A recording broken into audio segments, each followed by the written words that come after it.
Hi, this is Brandon I. Brooks with the Los Angeles Sentinel and the LA Watch Times newspaper. It's my absolute pleasure to be here at the 11th annual Taste of Soul Media Day, and I am here with the StarQuest winner from last year, Miss Tia P. How you doing, Tia? What's good, man? I'm good. How are you? I'm doing fabulous now that you're here. But no joke, Tia is an absolute talent. And for those of you that aren't too familiar with it, StarQuest is a talent competition that Taste of Soul has been putting on for the last few years that brings out the talent of the community. And Tia P is an example of these diamonds that we have in the community. But don't get it twisted, Tia is doing her thing out here professionally, so that's what we're going to learn a little bit about. So Tia, why don't you just tell us, number one, about what you're doing currently, and then we'll backtrack and let people know about what you have going on. Cool. Well, as an artist, I'm always working on new music, new projects, new things to give to the public and keep my mind just sane.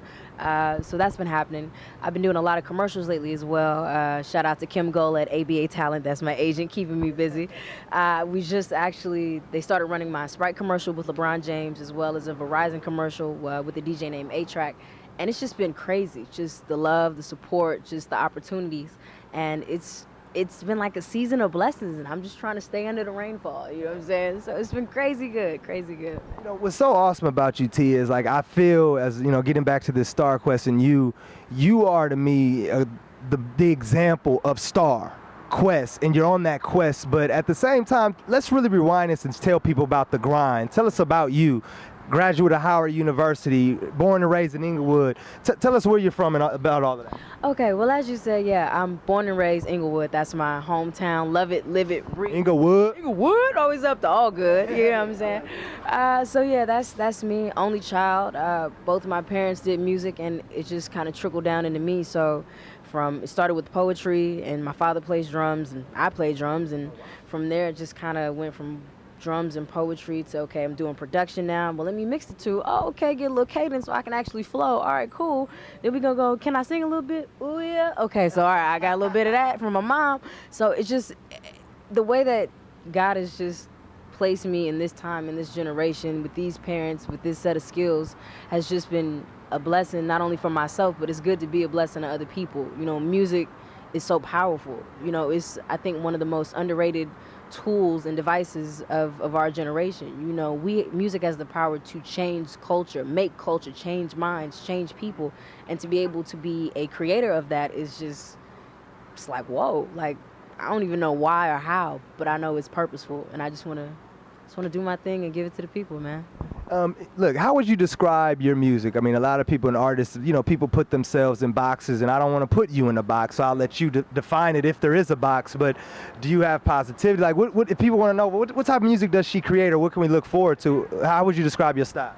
Well, as an artist, I call myself the artist that would rather see your head nod than your hands up. You know, that head nod is when you really get people like, okay, I'm feeling it. I want people to feel it, not just sing it and know it.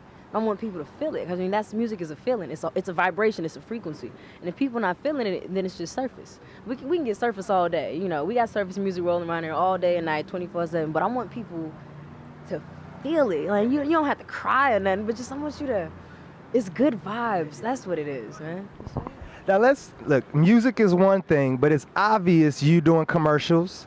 Acting is on the horizon, and many other things, and I can see as I call it, a triple threat. You can do all of it. Obviously, you can play the music, you can sing, you can rap, you can act. So tell us about what's coming up in that realm. Is that something that you really want to do also?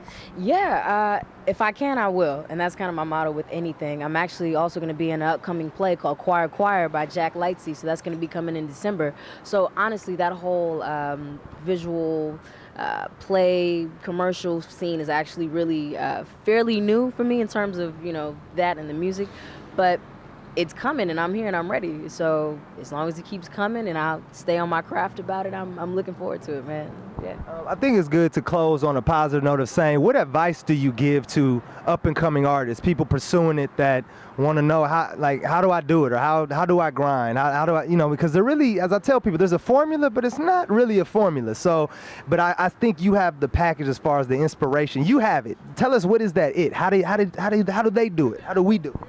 Honestly, for me, it's a matter of two things. It's the individual and the people that are around the individual. As an individual, I believe in myself. I believe in my gift. I believe in my talents. And if nobody else believes in it, I'm going to believe in it.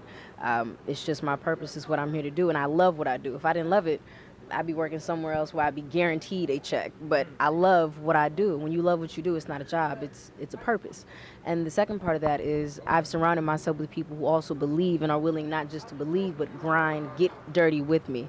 From my childhood friends to some of my best friends who I met in college at Howard, to the people who are still have gone with me throughout this journey to where I was, to where I am, to where they know where I can go. And that's just as key as being a strong individual, is having people around you who believe in you and who are there to work with you and tell you wildin', or tell you, okay, that's good. Some honest people, because enough people will BS you in life. Like that's a given. But the real people, the core people, that's what makes the individual successful.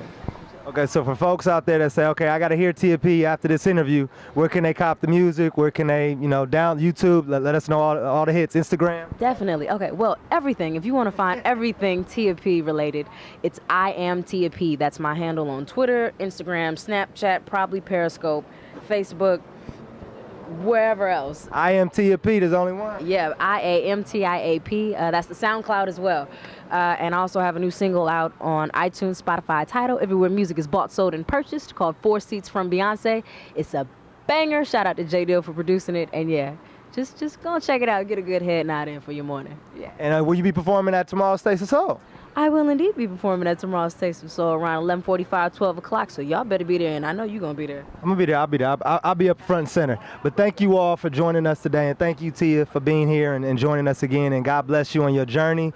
And when you get that Grammy and the awards and all the good stuff, just remember the Sentinel started here on Crenshaw Boulevard. Tia P, Brandon Brooks, LA Sentinel, Taste of Soul. See you guys soon.